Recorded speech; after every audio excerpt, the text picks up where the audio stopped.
Welcome. If you're tired of constant Instagram notifications popping up while you're working on your PC, you're in the right place. Today, I'll show you how to quickly disable all Instagram notifications on your computer using the latest update. Let's get started.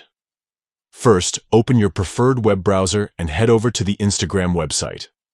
Log into your account if you haven't already.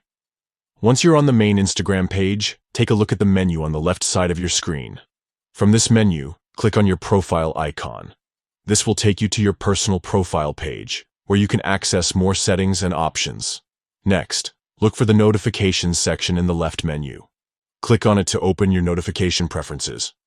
Here, you'll find a variety of options to control how Instagram alerts you about activity on your account.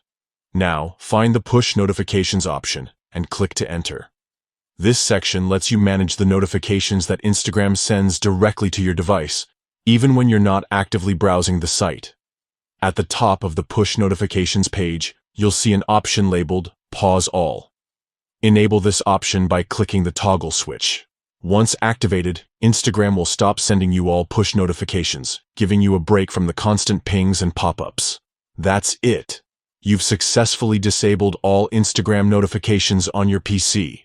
If you ever want to start receiving notifications again, simply return to the same settings and turn off the Pause All option. Taking control of your notifications can help you stay focused and minimize distractions throughout your day. Thanks for tuning in, and enjoy your quieter, more peaceful Instagram experience.